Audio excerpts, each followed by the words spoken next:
जय हिंद दोस्तों, स्वागत है आपका हमारे YouTube चैनल में। जैसा कि हम लोगों ने इंट्रोडक्शन वीडियो में देखा था कि हम लोग हिस्ट्री को 8 चैप्टर में बांटे थे। हिस्ट्री के पहले चैप्टर का नाम है यूरोप में राष्ट्रवाद। तो आइए आज हम यूरोप में राष्ट्रवाद चैप्टर को पढ़ेंगे। तो यूरोप में राष्ट्रवाद चैप्टर को पढ़ने से पहले देखिए, इतिहास को पढ़ने से पहले हम इतिहास के बारे में जानना सीखेंगे।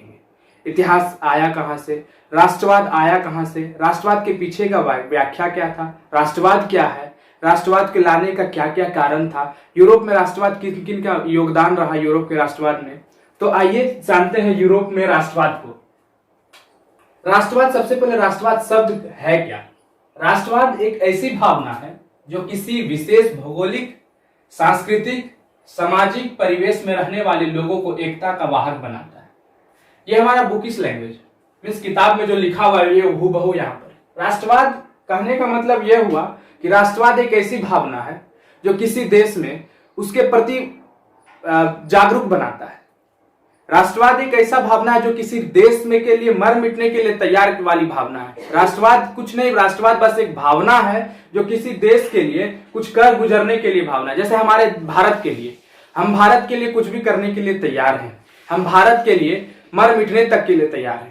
तो भारत के प्रति हमारे लिए मन में क्या है, राष्ट्रवाद है। तो ठीक उसी प्रकार यूरोप में राष्ट्रवाद का अर्थ एक ऐसा अर्थ है जो कि यूरोप के लिए कुछ भी करने के लिए वहां के लोग, वहां के जो राष्ट्रवादी थे वो करने के लिए तैयार थे।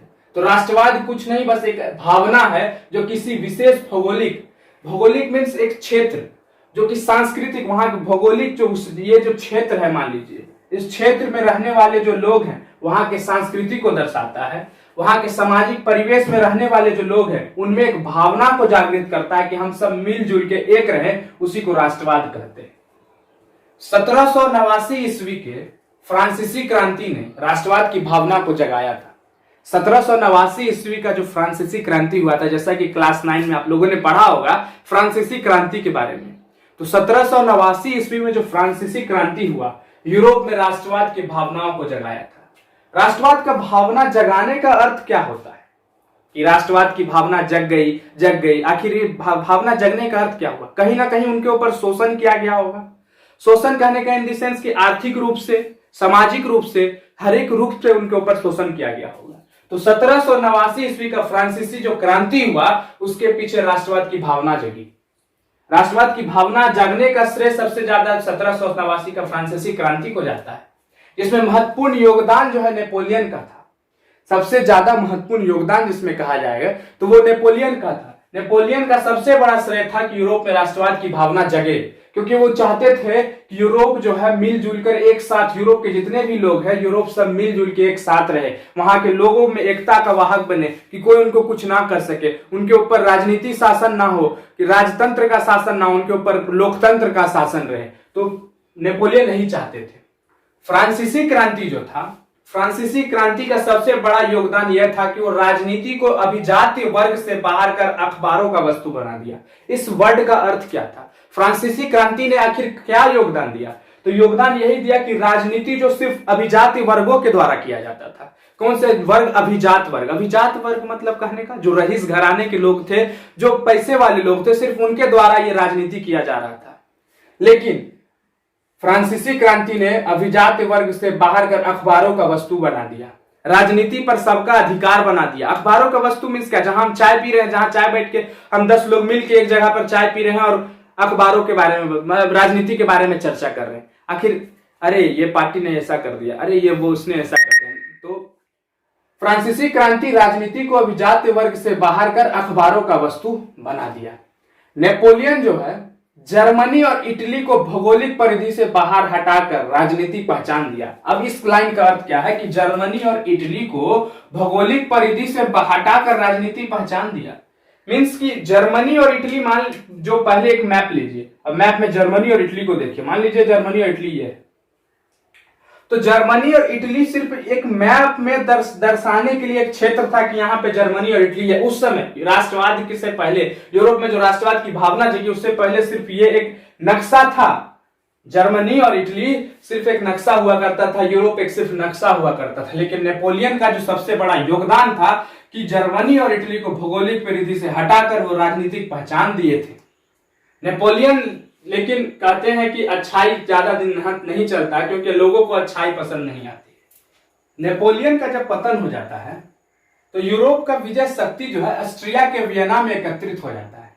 अब ऑस्ट्रिया वहां जो नेपोलियन के द्वारा जितने भी क्षेत्र जो जीते हुए थे, क्योंकि सबसे बड़ा योगदान राष्ट्रवाद का भावना को दिखाना था, तो सबसे बड़ा योगदान जिसमें राष्ट्रवाद का किसका था? नेपोलियन का था। अब नेपोलियन जो क्षेत्र जीता, वो क्षेत्र जो है यूरोप के ऑस्ट्रिया के वियना में एकत्र हो गया, क्योंकि अभिजात वर्ग को बाहर कर उन्होंने एक दुश्मनी मोल ले लिया था। क्या कि अभिजात वर्ग में चीज हुआ क्या कि अभिजात वर्ग अब तो गुस्सा हो गए कि अरे यार, ये तो मेरा क्षेत्र था, जहां पर मेरा टूटी बोलता था, वहां पर तो आम जनमानस का लोग बना दिया कि यहाँ पर सब लोग आके राजनीति कर सकते हैं। तो कहीं ना कहीं अभिजात वर्ग को ये लगा होगा कि ये मेरे क्षेत्र में आके अब आप ये राजनीति करेंगे, तो ये गलत था। तो उसी तरह क्या किया गया कि यूरोप का जितना भी विजय शक्ति था वो ऑस्ट्रिया के वियना में एकत्रित कर दिया गया 1815 ईस्वी में। कब कर दिया गया? 1815 ईस्वी में। अब देखिए, इनका सिर्फ एक ही उद्देश्य था कि पुनः उसी व्यवस्था को स्थापित करना जो नेपोलियन ने अस्त व्यस्त कर दिया था। अब इसका मतलब क्या हुआ? अब नेपोलियन का भावना मन में क्या था कि राष्ट्रवाद जगे यूरोप में। राष्ट्रवाद जगने का अर्थ क्या था कि यूरोप एक हो जाए। यूरोप एक होने का अर्थ क्या था कि यूरोप जब एक होगा तो अभिजात वर्ग सिर्फ अभिजात वर्ग का, राजनीति सिर्फ अभिजात वर्ग का वस्तु नहीं बनेगा, वो अखबार का वस्तु बन जाएगा। लेकिन अभिजात वर्ग के मन में यह हुआ कि नहीं, ये तो मेरा भी अधिकार है। हम उस अभिजात वर्ग के मन में एक ईर्ष्या आई, तो उन्होंने क्या किया कि नेपोलियन का पतन जब हुआ तो ऑस्ट्रिया का जितना भी शक्ति था, यूरोप का जितना भी शक्ति था, वो ऑस्ट्रिया के वियना में एकत्रित कर, और उनका उद्देश्य यही था कि पुनः उसी व्यवस्था को स्थापित किया जाए जो नेपोलियन के पहले था। नेपोलियन जो व्यवस्था को लागू कर दिया था राष्ट्रवाद वाले लागू का, उसको हटाकर पुराना व्यवस्था को लागू करना, जिसको हम पुरातन व्यवस्था के बारे में आगे जिक्र करेंगे। तो आप जब भी मैं पुरातन व्यवस्था का जिक्र करूं तो समझिएगा कि पुनः उसी व्यवस्था को स्थापित करना जिसको नेपोलियन ने अस्त व्यस्त कर दिया था। वही अभिजात वर्ग वाला, वही घिसा पिटा जिंदगी जो लोग जी रहे हैं, जो अभिजात वर्ग जिस पे शासन कर रहे हैं, वही जिंदगी वो लोग जिया करेंगे। तो 1815 ईस्वी, देखिए ऑस्ट्रिया का वियना में एकत्र मींस पावर वहां जाके एकत्र ऐसे नहीं होता है। ऑस्ट्रिया का वियना में एक सम्मेलन होता है जो कि जिसमें सिर्फ अभिजात वर्ग भाग लेते हैं, जो अभिजात राजनीतिक वर्ग होते हैं वो भाग लेते हैं। तो वियना सम्मेलन होता है 1815 ईस्वी में, जिसका मेजबानी ऑस्ट्रिया के चांसलर के द्वारा किया जाता है। मेजबानी का अर्थ क्या होता है? जैसे आपके घर में कोई पार्टी ऑर्गेनाइज हुआ और वो ऑर्गेनाइजर आप ही हैं, तो आप मेजबानी कर रहे हैं उस चीज का कि ए जब 10 किलो चावल ले आओ, 5 किलो आटा ले आओ, 3 किलो आटा ले आओ, 10 किलो पानी ले आओ, तो ये 10 लीटर पानी ले आओ, तो मेजबानी कहने का अर्थ हुआ। तो उसी तरह वियना का जो सम्मेलन हुआ उसका मेजबानी ऑस्ट्रिया के चांसलर मेटरनिक, किनके द्वारा किया गया था? मेटरनिक के द्वारा। मेटरनिक एक प्रतिक्रियावादी शासक था, प्रतिक्रियावादी वाला व्यक्ति था, मीन्स एक खचड़ा टाइप से व्यक्ति था, जो चाहता था कि पुरातन उसी व्यवस्था को लागू कर दिया जाए जो व्यवस्था लागू पहले से था, जिसको नेपोलियन अस्त व्यस्त कर दिया था। तो मेटरनिक का द्वारा वियना सम्मेलन का मेजबानी किया गया। वियना सम्मेलन का सिर्फ एक ही उद्देश्य था कि यूरोप में शांति सम्मेलन किया जाए। अब देखिए, जो अभिजात वर्ग क्या थे कि लोग को मिला रहे थे कि हम यूरोप में शांति सम्मेलन करेंगे लेकिन पुरातन व्यवस्था को भी लागू करेंगे। जो पुराना व्यवस्था था, जो राष्ट्रवाद के पहले का व्यवस्था था, वही घिसा पिटा जिंदगी, वही जीने का स्टाइल, जो लोग आपस में शोषण हो रहे हैं, वही शोषण जीने का अधिकार। तो यूरोप में शांति सम्मेलन हो, उसका उद्देश्य पुरातन व्यवस्था लागू हो, उसी का उद्देश्य था। इसका लेकिन परिणाम यह हो जाता है कि नेपोलियन युग का अंत हो जाता है और मेटरनिक युग का शुरुआत हो जाता है।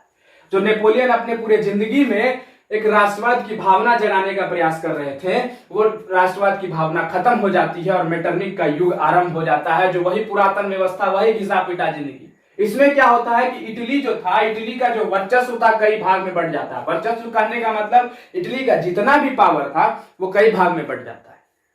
इटली का जो इटली के क्षेत्र थे, इटली का जितना भी क्षेत्र था वो कई पार्ट में बढ़ जाता है। जैसे सिसिली और नेपल्स जगह का नाम था जो कि बुर्बो राजवंश उस पे स्थापित, बुर्बो राजवंश इस पे ये कर रहे थे, शासन कर रहे थे। रोम पोप के पास था, लोम्बार्डी और वेनेसिया ऑस्ट्रिया के पास था, और आदि कई इसी तरह क्षेत्र जो इटली के वर्चस्व का था वो कई भागों में बढ़ चुका था।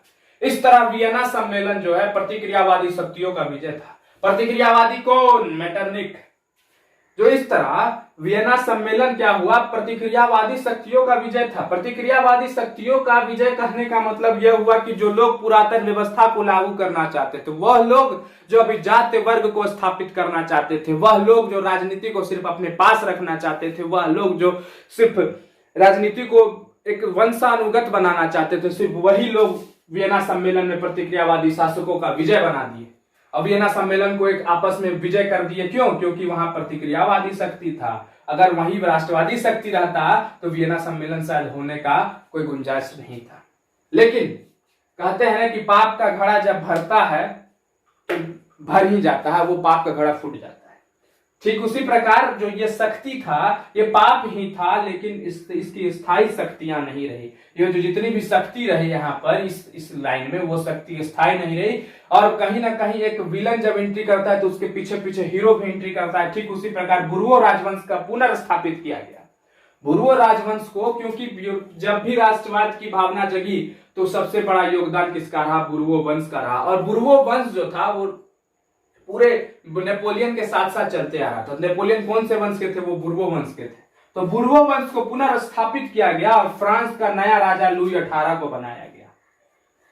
लेकिन एक हीरो का एंट्री होता है, लेकिन इसके बाद से एक रुख का चेंज होता है, एक मोड़ आती है लाइफ में। लेकिन लुई 18 अपने शासन काल में उतना कुछ किए नहीं थे जिसको याद किया जाए, जिसको कहा जाए। सिर्फ एक पढ़ने के सेंस से हम लुई 18 को पढ़ते हैं कि लुई 18 आखिर किए क्या थे। लुई 18 जो फ्रांस का स्थिति को समझे थे। लुई 18 तो बुर्वो राजवंश के बुर्वो राजवंश को के थे और पुनर्स्थापित किया गया बुर्वो राजवंश को, जो कि इसी वियना सम्मेलन से मिलकर कई भाग में बंटकर सिसिली, नेपल्स, बुर्वो राजवंश को मिला था। तो कहीं ना कहीं भी चाहता होगा कि पुनर्स्थापित किया जाए पुरातन व्यवस्था को। तो बुर्वो राजवंश को पुनर्स्थापित किया जाए, तो पुनर्स्थापित जब किया गया तो लुई 18 बना। लुई 18 क्या हुआ कि फ्रांस का स्थिति को समझा, और ये क्या देखा कि फ्रांस का स्थिति को जब समझा तो लोग किस तरह रोजमर्रा की जिंदगी में उनके ऊपर शोषण किया जा रहा है, किस तरह लोग को अत्याचार किया जा रहा है, तो फ्रांस की स्थिति को समझकर अब पुरातन व्यवस्था को थोपने का प्रयास नहीं किया। इन्होंने एक बढ़िया काम किया कि जो पुरातन व्यवस्था था, जो बुर्वो राजवंश को करना था वो पुरातन व्यवस्था लागू करना, लेकिन वो नहीं किए क्योंकि वो फ्रांस की स्थिति को समझे। अब प्रतिक्रियावादी और सुधार, देखिए ये क्या किए कि सबको मिलजुल कर लेके एक साथ चले। ये नहीं कहते हैं कि हम तुम्हारे साथ भी हैं सनम, हम तुम्हारे साथ भी हैं सनम। तो प्रतिक्रियावादी शक्ति और सुधारवादी शक्तियों को मध्य सामंजस्य स्थापित करने का प्रयास किया कि आप भी साथ रहिए, हम भी साथ रहेंगे और दोनों मिलकर एक दूसरे का विकास करेंगे। लेकिन ऐसा संभव नहीं था। जहां एक जगह पर बहुत ज्यादा पैसे वाले व्यक्ति है, जहां पर बहुत गरीब व्यक्ति है, तो पैसे वाले व्यक्ति के द्वारा उनका शोषण किया ही जाएगा। तो प्रतिक्रियावादी और सुधारवादी शक्तियों के मध्य सामंजस्य स्थापित करने का इन्होंने प्रयास किया। 2 जून 1814 ईस्वी को ये घोषणा एवं पत्र जारी करते। घोषणा पत्र को हम लोग आगे जब जर्मनी का एकीकरण पढ़ेंगे तो इस घोषणा पत्र को पढ़ेंगे। तो 2 जून 1814 ईस्वी में घोषणा पत्र को इन्होंने जारी किया और 1848 तक फ्रांस में यह घोषणा पत्र क्या एक चार्टर हुआ कि इस हिसाब से यह फ्रांस रन करेगा, क्योंकि राजा थे और जो राजा चाहेगा वही होगा। तो वही हाल इनका था कि 2 जून 1814 को घोषणा पत्र को जारी करते हैं और वो घोषणा पत्र में पूरे फ्रांस को चलाना, पूरे इटली को चलाना, किस तरह चलाना है तो ये घोषणा पत्र में लिखा हुआ था। तो 1848 तक फ्रांस में ये घोषणा पत्र के हिसाब से चला। लेकिन जब चार्ल्स आता है तो बोलता है ये नहीं चलेगा, इसको अंत कर दिया गया, इसको हटा दिया गया, इस घोषणा पत्र में कुछ ना कुछ कमी निकाल के इसको बदल दिया गया। तब इसका परिणाम हमको 1830 का क्रांति में नजर में आता है। तो हम अगले वीडियो में 1830 के क्रांति के बारे में पढ़ेंगे कि क्या इसमें चेंज किया गया, आखिर ये राष्ट्रवाद क्या था, इसके पीछे कारण क्या था और यूरोप में राष्ट्रवाद की भावना जगी क्यों थी। तो 1830 का क्रांति, 1848 का क्रांति हमको ये सब बताता है। तो 1830 के क्रांति को हम लोग नेक्स्ट वीडियो में पढ़ेंगे। तब तक के लिए धन्यवाद। आशा करते हैं आप लोग को समझ में आया होगा। धन्यवाद। जय हिंद।